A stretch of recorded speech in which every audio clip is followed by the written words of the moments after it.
Okay, guys, listen up. Only 45% of you have subscribed. I've seen better loyalty in the Donald Trump cabinet. I'm talking about the first term and the second term. Wake up, guys. Come on, smash that subscribe button right now. Ring that notification bell and like the video. Help us out. This is kind of crunch moment now because some 40 million Americans are not going to be getting their food assistance. It's going to come down to Donald Trump. He's going to be the one that makes this decision one way or the other. If you go over the 35 days, he is going to be the president in charge of a party that controls everything and the government's shut down. And I think that's the gambit that the Democrats are playing. Over the weekend, Donald Trump held a Halloween-themed Great Gatsby party whilst 42 million Americans are about to lose their food stamps. It's an irony, Katty, but that's the world we're living in today.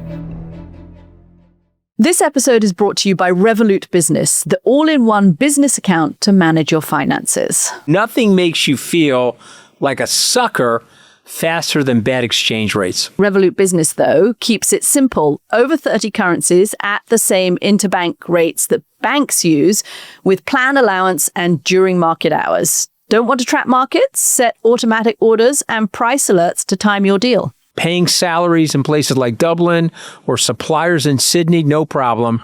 Revolut gets it there fast to more than 150 destinations and without blowing your budget. Yeah, it really is global business without fine print headaches. It's transparent, it's quick, and it's reliable. Exchange like an expert. Open a Revolut business account today by scanning the QR code on screen or using this link in this episode's description.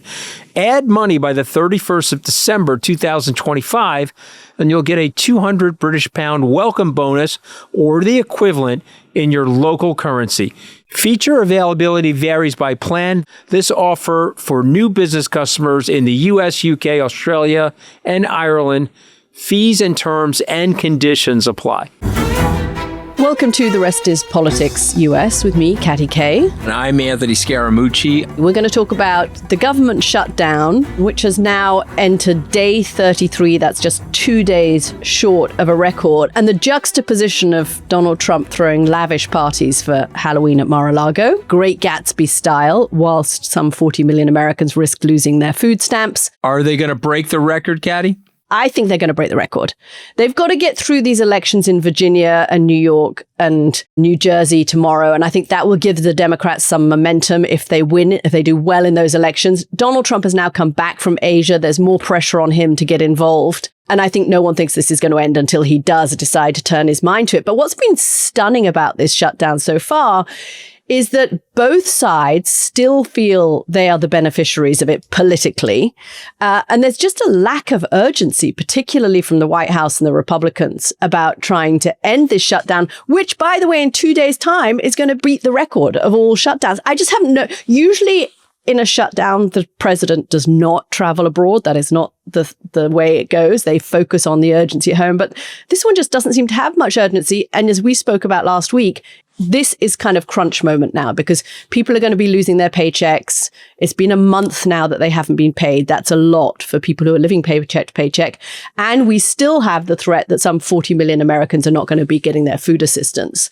So I think the combination of the election on Tuesday and the results of that and the real pain that is going to start being felt by people could mean that we get a bit of a break in the logjam. What do you think? I mean, I think you're right. I think it's going to come down to Donald Trump. He's going to be the one that makes this decision one way or the other. For me, I think it's going to harm him. When it starts to harm him, and it creeped into the interview a little bit about how he wants to be generous, he wants to work on healthcare now, he said, with the Democrats. Trump's got good political instincts. Maybe it didn't harm him up until now, but I'm just letting you know, if you go over the 35 days, he is going to be the president in charge of a party that controls everything, the House, the Senate, the Supreme Court, everything, and the government's shut down. And I think that's the gambit that the Democrats are playing. I hate to sound so cynical, Katty, but I think they're looking at it saying, this will be great if it goes past the 35 days, somehow this will tar the president and Speaker Mike Johnson the most. That's what I think. I mean, it's interesting. You picked up on something there, because Speaker Mike Johnson over the weekend was talking about Donald Trump as the big-hearted president. He wants everybody to get their services. He's just desperate for the government to open. He's tried everything he can. I don't know. That felt to me like Mike Johnson having got the message from the White House that he now had to paint Donald Trump as the guy who was super generous and was working hard, when we know actually Trump has really not been focused on this, has not done very much at all. Between the Middle East situation and then the trip to Asia, he's barely done anything to try and get this ended.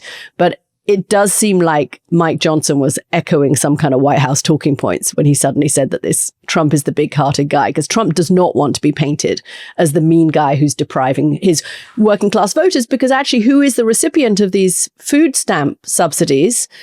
Most of them are in red rural areas. He paints this as hitting Democrats, which some of the shutdown has done, and he's cancelled programs to Democratic cities like the tunnel in New York. But a lot of the recipients of the food stamps come actually from states in the South and in the Midwest, which are more rural and have more Republican voters. So it also potentially is hurting his own voters, don't you think? I mean, that is where the political conundrum doesn't seem to make sense for him. So, Katty, go back for viewers and listeners and tell us what a filibuster is. Some people don't know what it is. Tell us what it is, and then tell us why this is a problem in getting the government reopened. So the filibuster is a parliamentary mechanism in the Senate. Basically, to get anything approved, you need 60 votes. There are some exceptions, but let's just stick with that figure of 60 votes. You need 60 votes to get anything approved. And the opposing side can filibuster, can stop something coming to a vote by talking for hours and hours and hours on the Senate floor if they don't have the requisite number of votes to get to 60. But what Donald Trump is saying is do away, Republicans, you've got the power, do away with the 60 vote threshold, go for a 50 vote threshold, which would mean basically anything that the Republicans wanted could get passed by just 50 votes. That would be known, it's called the nuclear option, to do away with the 60 votes. But some Republicans, wise Republicans, remember the days when Democrats were in the White House and Democrats controlled the Senate and are pushing back and saying, hold on a second, Mr. President, if we do away with the 60 vote threshold now and go for the nuclear option, when those Democrats are back in power, guess what? They will use it against us as well. And the Senate no longer becomes a body where there is some effort to have conciliation, because you have to reach out to the other side to get those 60 votes. It just becomes a purely partisan body. The system was set up to prevent a, one vote better than the other. You wanted some consensus. You wanted some compromise. So you had to reach across the aisle and pull at least 10 senators. If you had 50 seats, you had to pull at least 10 senators. In this case, the Republicans have 53 seats, Katty. So they've got to pull 7 Democrats over to reopen the government. This is super important because in 2013, Harry Reid made the decision to end the filibuster as it related to Supreme Court nominations. And so I don't know if you remember this, but McConnell said to Harry Reid, hey, man, you're pulling the nuclear option. It's going to come back to bite you later on. And Harry Reid said he didn't care. He was going to get this done where you just have to have a majority. And then what did McConnell do to the Democrats? He pumped 3 Supreme Court justices into the Supreme Court in the first Trump term. And now you have this sort of 6-3 supermajority in the court. So I think it'd be very, very dangerous to end the filibuster. I think Trump knows that because once they lose power, if and when they lose power, they're going to want it, And so this is a weird thing that's going on right now. that Trump is pushing for on Truth Social posts. So I now believe that they're going to go to the Democrats and there's going to be some sort of compromise on health care to get the government reopened. The Democrats are going to get to the podium and say, hey, we beat these guys. We saved your health care. That's going to be our campaign issue going into 2026. And then, oh, by the way, could you please sit everybody in the House of Representatives so that we can take a look at the Epstein files? But as I have said repeatedly, those will be the heavily redacted Epstein files. But while this is all going on, let's talk about Emperor Nero Trump. What is Emperor Nero Trump doing while all this is going on and people are losing their food stamps and they're losing their, not luxuries, Katty, but necessities for them to live? What is Donald Trump doing? My invitation got lost in the post. I don't know if you got your invitation, but over the weekend, Donald Trump held a Halloween-themed Great Gatsby party with the slogan on the invites, "A little party never killed nobody," which is a sort of odd thing. The juxtaposition, the photos are extraordinary. Everyone dressed to the nines, partying like it's going out of fashion. I mean, I hope that this is not presaging some kind of stock market crash in the way that they had in 1929, but that was definitely the vibe of this party. So I have a slightly counterintuitive feeling about this because I was on TV this morning and there was quite a lot of sort of frothing around the mouth about, here is this Mar-a-Lago party and people are going to be shocked by seeing all of this bling. And there is Donald Trump partying away like it's Great Gatsby, which is a kind of particular choice that he has made whilst 42 million Americans are about to lose their food stamps. But this sort of gets us onto this idea of working class voters, because my impression of many of Donald Trump's supporters from the working class is that they are aspirational voters. They know that Donald Trump is a billionaire. They know that he covers the White House in gold. They know that he flies around on a private jet and lives in a gilded tower in Manhattan. And it doesn't bother them because there is an aspirational quality to many working class voters, which is, well, I want to have that too. And they still believe, they know that Donald Trump even cuts taxes for the wealthy, for his wealthy friends, but they still believe that he is the guy that will look out for him because they believe he relates to them in a way that Democrats have failed to do. So I'm not sure Democrats are right to make such a big deal of this Gatsby party and think, oh, you see, people are going to be up in arms about, the Marie Antoinette nature of it whilst they're about to lose their food stamps. Maybe I'm wrong, but my experience of talking to working class voters, particularly to Trump supporters, is that they're fine with him having lots of money. It really it doesn't bother them that he has lots of money and parties and has a massive mansion, private jets. I think that the tearing down of the East Wing bothers them more than the Mar-a-Lago Gatsby party. Yeah, I think the historical context of tearing down the East Wing sort of gets people uncomfortable. Again, I'm not trying to defend Trump. Obviously, Harry Truman tore down the White House. You can go look at the inside of the White House. It's been totally regutted and reframed in 1952. And people were upset about that. But as Truman pointed out, it was falling down. The structure was falling down. This is different because the structure was not falling down. And he could have done things to keep the East Wing there. Well, he said he was going to, right? And originally he said, I'm not going to touch the structure. Well, that's him. He's the great liar, So you say, oh, he's not going to do it. Then he does it. And then and he lies about it anyway. And people just walk away. He's immunized people from what he says and his mistruths. But Katty, I hate to be a literary scold, but The Great Gatsby happened on Long Island, and we were forced to read it like, I think, in the 4th, 5th, 6th, 7th, 8th grade. I had to read it every year. The party was not a good thing, okay?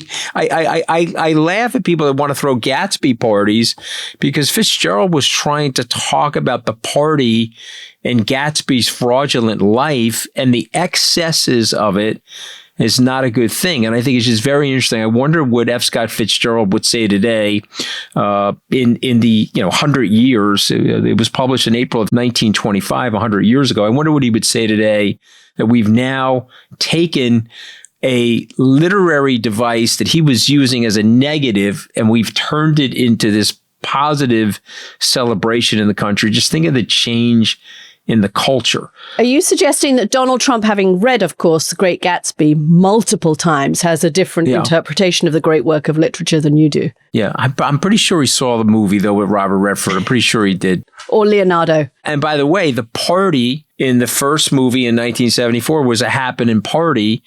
I probably shouldn't admit this, doesn't reflect well on me, but when my senior year in high school, I went to a party in Sands Point which was East Egg. And I said to the person at the party, this is like a Jay Gatsby party. And the father of the high schooler that had put the party together didn't like it. He was a World War II veteran. He had actually read Gatsby, and he scolded me. I was a senior in high school.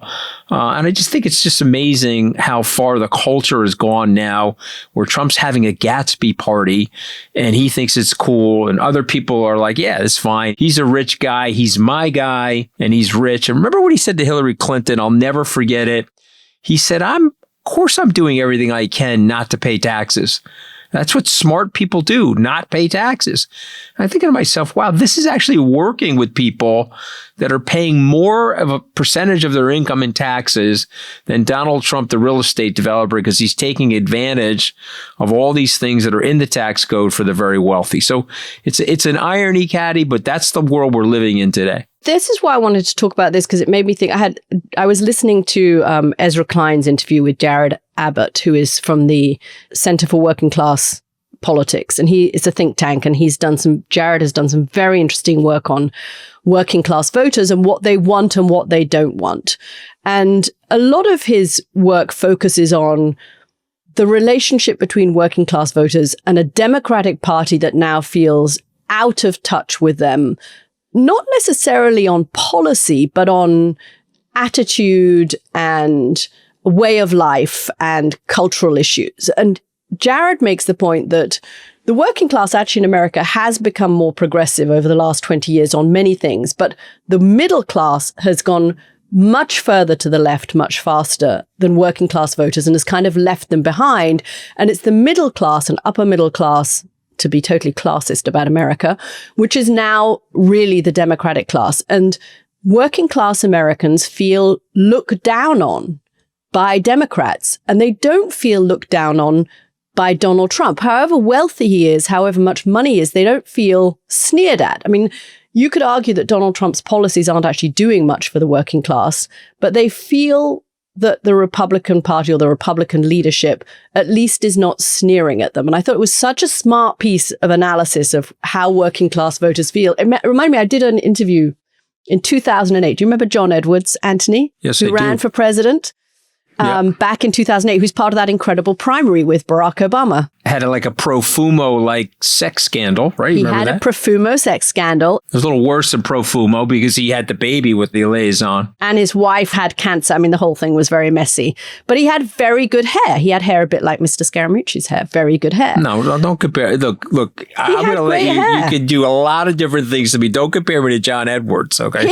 I'm comparing the hair. God. He had very good hair. Anyway, John Edwards was very wealthy. So I was getting my ego back intact after all the blasting I'm with stupid. Now I'm being compared to John Edwards. Oh my God. Anyway, he had very good hair, and a story broke about how he spent $400 on a haircut while he was sitting on his plane on the tarmac of some campaign stop. And I was outside a steel mill in Ohio doing my kind of actual genuine reporter thing back in the day. And I interviewed this guy who worked for the union who was campaigning for John Edwards in the primaries. And the story had just broken. I said, what do you think about this story about John Edwards spending $400 on a haircut? And the union guy said to me, good on him, because we would all like to be able to spend $400 on a haircut on our private plane. I have no problem with that. That is what I aspire to be able to do.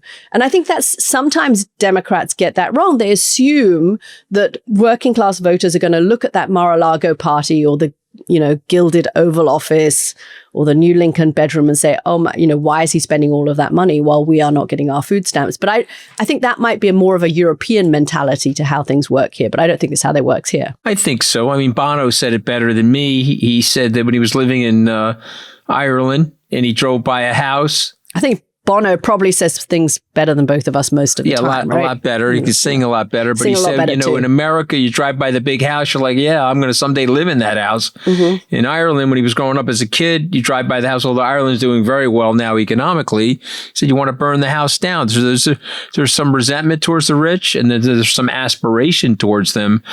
But I'm going to test something on you, Katty, that I think about a lot. I think Barack Obama caused this. And I know we're going to talk about Barack Obama. Did a good job campaigning over the weekend. He had Democrats swooning again. Yeah, I'm going to stipulate that Barack Obama, he moved the party. Bill Clinton was focused on those unions and those blue collar people and those white working class rural people. And believe it or not, his wife, because they were pretty good political partners, was also trying to go after those people. She was competing with Bernie Sanders to go after those people. But when Barack Obama came in, he did make this a woke culture war. He came in, this is controversial for me to say this, but he came in, he was upset. He had reasons to be upset. Remember, I was in law school with him. I very, very vividly remember many of the African Americans at Harvard Law School complaining that they were passed up by white cab drivers in Cambridge. And of course, that famously came home to roost during the first term of Obama. And he was like, okay, I want to end this. I want to even the playing field. And again, I'm not criticizing him. I'm just pointing out what Van Jones, one of his former colleagues in the White House, now a CNN commentator, said. He said, well, Donald Trump is a white lash. President Obama moved the culture. He was the George Washington of the woke movement. And as the Democratic Party became more woke and it became more locked into this micro analysis of the verbiage and all of this stuff that goes on now, it's got people very upset, Katty. And I think it started with him. You can push back and tell me if it didn't. I agree. I think working class voters really don't like it. And that's what they showed us in the election of 2024. And that's what the work of Jared Abbott is also showing, that they don't like the kind of language restrictions. And they also don't believe Democrats when they say we're going to have lots of spending programs that's going to make your life better.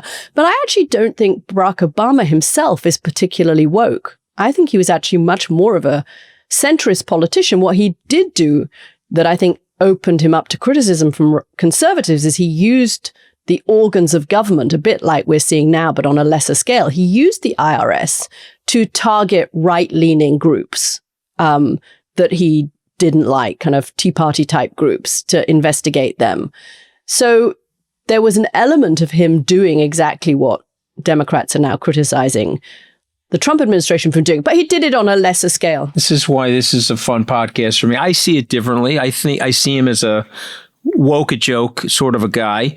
I see his mother-in-law, who is now deceased, Michelle Obama's mom, who lived with the Obamas in the White House, helping them to raise their two daughters, as very unwoke. She told the president, this has gone too far. And the president, in his post-presidency during the first Trump term, went out to the microphone and said, we've all become on the left scolds. Yes. You can go back and find that interview. He said it a couple of weeks ago. He credited his mother-in-law going to him and saying, hey, you better wake up. The older people in the country, black and white, people don't like it because they're being accused of something that they themselves don't feel that they actually are. And he caused it. I think it happened. I think you can see how Obama represented some of that. I don't remember, apart from his comment during the campaign about people clinging to their guns and religion, which is a little bit in the bracket of Hillary Clinton's basket of deplorables comment. I think that was a mistake of a comment that he made. But actually, the big push to more woke language and censoring of language, in my experience, came after Me Too and then Black Lives Matter. That's when I saw my kids, and the whole cancel culture movement came around Black Lives Matter. And I think that was post-Obama. Now, you could say, well, Obama set the stage for that, but I don't think he can be held responsible for what happened after he left office. Okay. I think he set the stage, and then what happens in these cultural movements is you get the rolling ball of momentum. And in his last term, he started pushing this stuff. And you just mentioned weaponizing the IRS. That that's happened. The Democrats have weaponized the Department of Justice. Look what they did to Trump. He's now doing it back to them. It's a tit for tat. And listen, in an age of social media, and I know that it can be a drop in the pond, and it turns out to be a tidal wave, okay, because of what can happen in social media. So I'm just making the point that if the Democrats want to get this back, the numbers don't look great for them right now, but if they want to get this back, they can get it back, Katty. But they've got to face the music, and they've got to admit the mistakes that they've made and go into these rural areas. And let's see what happens in the elections tomorrow. Which groups turn out, which groups don't turn out, which areas of Virginia and New Jersey people turn out in, and how well the two Democratic candidates have done in reaching out to people who are not in the urban centers in both of those states. How well have they done? Okay, let's have some fun. Let's have a prediction here. Okay. Mayor's race. Who's winning the mayor's race in New York? If I said Andrew Cuomo, I would have to be fired from the show, but you're a friend and supporter of his, so maybe you should say that. I'm going to go with the shocking choice of Zohran Mamdani winning in New York. Yeah, no, I think he's got it. I think he's going to win. I mean, I would love there to be an upset there, but I think he's going to win. Okay, what about the New Jersey governor's race? New Jersey governor's race is the most interesting of them. And if I was going to give it to a Republican, I would probably give it to a Republican in New Jersey, but I'm probably going to go with Mikey Sherrill there too. Okay, so I think she still has momentum. She's a very good campaigner. So I'm in agreement with you there. And what about the Virginia governor's race? I think that's Spamberger's. That's the Democrats as well. I mean, too big of a lead there. If they get 3 for 3 in these 3 big races, that's going to give them a certain amount of confidence and momentum. It'll be just really interesting to break down who votes and how many people Donald Trump loses from Hispanic voters and from young voters because they were so critical to him. And in the end, Democrats only need, they only need to win. They don't need to win massive landslides, and they don't need a candidate they fall massively in love with. Even though they did fall back in love with Barack Obama this weekend, they just need candidates that can win. And if Mikey Sherrill and Abigail Spamberger pull it off, that's going to be an argument for having those more centrist candidates going forwards. Yeah, that would be great. I mean, you're going to get 2 signals to the center. 2 signals, and 1 signal to the left. We'll have to see how that manifests in 2026 and then 28. We have an exciting announcement. I'm taking the stage in Ireland with none other than Alistair Campbell for the Rest is Politics UK edition in March of next year. We're taking over the Convention Centre in Dublin on the 5th of March and the Waterfront Hall in Belfast on the 6th of March. So we're super excited about all this. We're going to be talking politics home and abroad and really getting into the secrets of Westminster, Washington, and beyond. So tickets go on sale Friday, November 7th at 9 a.m. But if you really want to make sure you don't miss out, you can get exclusive pre-sale access by signing up at therestispoliticsus.com. Pre-sale opens this Wednesday, November the 5th. So don't miss out. Head to therestispoliticsus.com, sign up, and get your tickets. How was that? Was that okay? That was good. Not bad, right? That was a good sales job. I'll miss you. That sounds like a fun show. I'm not as effective as you, but at least I said it with a lot of enthusiasm. You'll have lines out the door. So, Katty, it's 60 Minutes, which still gets about 10 million viewers in the United States. Of course, CBS, now owned by Larry Ellison and his son, David Ellison. They brought in Barry Weiss. They're trying to make the news division there more centrist, if you will. There's long dated reports that CBS has had a little bit of a liberal bias. There's best-selling books describing that. But they want to move into the center. They settle a case with Donald Trump, and they bring him on the air. And your friend Norah O'Donnell interviews him. And I watched the whole interview. The Republicans, interestingly enough, say that he was interrupted too many times.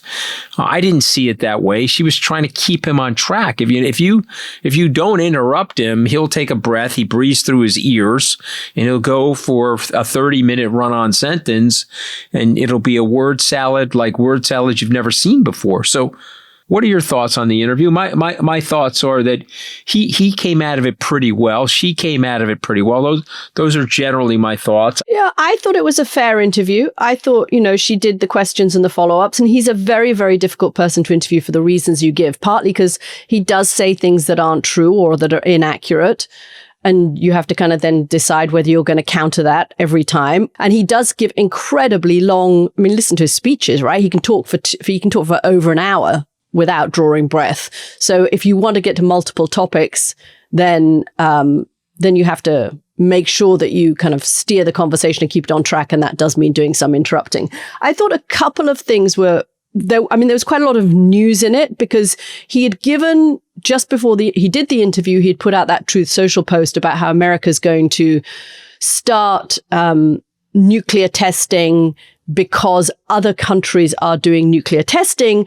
Norah O'Donnell put it to him that the only other country that's been doing nuclear testing is North Korea. He insisted that Russia and China are testing, but they don't talk about it. That seems to suggest that he's talking about some intel maybe that the Americans have, or that he is, who knows whether that's true or not. But anyway, that was his rationale for starting nuclear testings. He said that they're not going to be nuclear explosions, which is what his energy secretary said over the course of the weekend on television, but that they would still be nuclear tests. I didn't come away very clear on when and how America's going to do this. Did you? I was encouraged. So I don't know. Maybe I'm overreading Trump. I was encouraged by that. I think he's saying he's going to do the testing. I don't think he really wants to do the testing. I've talked to Trump about this years ago. Reports, obviously, our producers put some stuff together from 1985 where he talked about denuclearization. Way back in 2016, he was talking about that as well. Mm-hmm. I think push comes to shove, Trump does not want to do the testing. So, and I hope he doesn't, frankly, because of all the environmental impacts and all the other harmful things that happens when you do the testing. And again, we're 60 years removed from the nuclear test ban treaty that Kennedy and Khrushchev signed way back in July of 1963. But I liked the interview for three reasons. I disliked it for one. So the three quick reasons. Number one, he stayed with the strategic ambiguity related to Taiwan. I did like that. There was very big risk, Katty. He could have gone into the tripolarization of the world and let the Chinese have Taiwan. He did not do that in the interview. I did like that. I think he's also been signaled by people like Bissent. We need those chips, and you can't let the Taiwan island get taken over by the Chinese. The second thing that he said that I liked was on the testing we just went into. Mm-hmm. And then the third thing that he said that I also like was about the third term. He basically said that he's not running for a third term. It was pretty clear. You mean Steve Bannon is basically just trying to get headlines? Yeah, and he's pissed at Bannon because you know this and I know this, and I've talked to people that are very close to Trump over the weekend that say that he is really pissed at Bannon. He doesn't want Bannon talking for him, and that some of these headline grabbers and some of these podcasters, et cetera, are using him as a device to get fame and notoriety for themselves. He really does not like that. And he does not like people making money out of his name. Yeah, so he's pissed at Bannon. And so, I like that because I'm also pissed at Bannon. I'll be forever pissed at Bannon. So I like the fact that he's pissed at Bannon. But the thing I didn't like is the give up on CBS. I thought that they were, I don't know. I feel like they caved here. They could have, Norah O'Donnell definitely had instructions to play Trump a certain way that Dan Rather wouldn't have, Maury Schaefer wouldn't have had. You pick some of the old legends, Mike Wallace.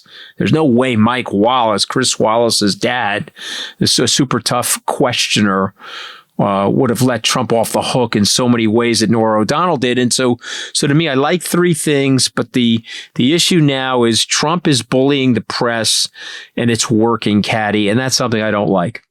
Yeah, CBS is basically, in getting Barry Weiss in, the conservative journalist commentator, they've sent a very clear signal. I thought Norah didn't do a bad job because actually she kind of let sometimes with Trump, you can ask him questions in a way that doesn't sound confrontational, and you'll get the answer that tells you how he's thinking. And the two things that I thought were difficult about the interview that I think could even cause him problems was one where he said that he could, if he wanted to, use the Insurrection Act. And then he said the Insurrection Act had been used routinely by presidents, which it hasn't. He said that if he needed to, it would mean that he could bring in the army, the Marines. I could bring in whoever I want, but I haven't chosen to use it. I hope you give me credit for that. I'm not sure why we should give him credit for that, because actually most presidents don't use the Insurrection Act. George W. Bush did, I think, after Katrina.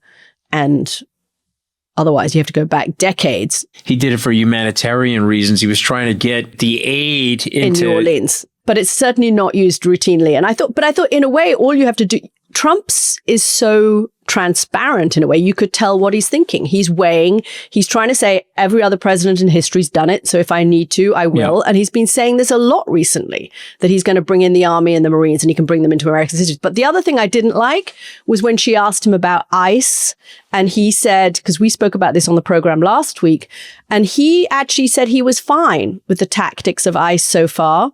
And he thinks they haven't gone far enough. So I caught that. I was just going to bring that up to you.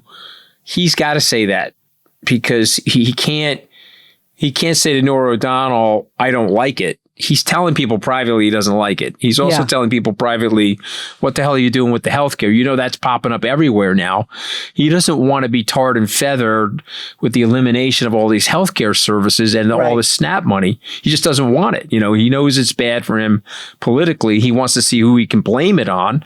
You know, he's hoping it'll be Schumer and not Johnson, but he doesn't care. It's not going to be him. But he's sitting there. What is he going to say? I don't like it. He can't say that.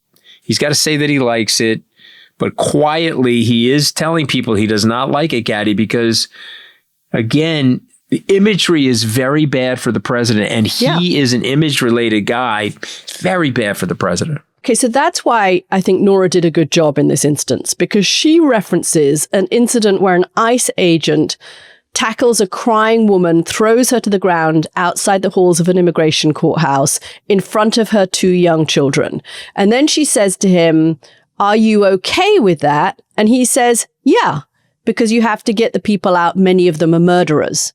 And I think she has him now on tape. Whatever he's saying in private, he is now on tape saying he's okay with that kind of behavior. And that is potentially damaging to him in the long run, I think. It's going to hurt him, Katty. It's going to hurt him. We're going to be talking about it in 3 or 6 months when they're running tape of this. You're going to be going into the midterms. Yep. And that soundbite where he said they haven't gone far enough is going to hurt him. He's going to be pissed about it. Trust me. It's bad, Katty. You can't celebrate knocking moms to the ground and zip tying them with plastic cords. Okay, you just can't. It's just bad. And it will come back to haunt him, and it will come back to haunt the Republican Party because, you know, yes, there's a group of callous MAGA people. Yeah, let's, round up everybody and throw them in jail and kick them out of the country. Sure, there's that. But there's a lot of other people that are looking around saying, what the hell are you guys doing? It doesn't make any of us look good. Moreover, you're hurting my neighborhood. You're hurting my small town. You're hurting my city. And by the way, we need these people. We have labor shortages in the areas where these people are willing to work. And I just, again, 15 short years ago, we were talking about an immigration compromise with the Democrats. And now we have this ideological separation that is absurd. And I think it's hurting the country. Yeah. And the biggest group that I'm going to be watching tomorrow night in the elections is how Hispanic voters vote. How many turn out and how many have changed their vote from Republican to Democrat because of the kind of scenes that we're seeing on television. We are going to leave it there, and we'll be back later this week after people have voted, and we'll have a wrap-up of those election results and see how our predictions perform.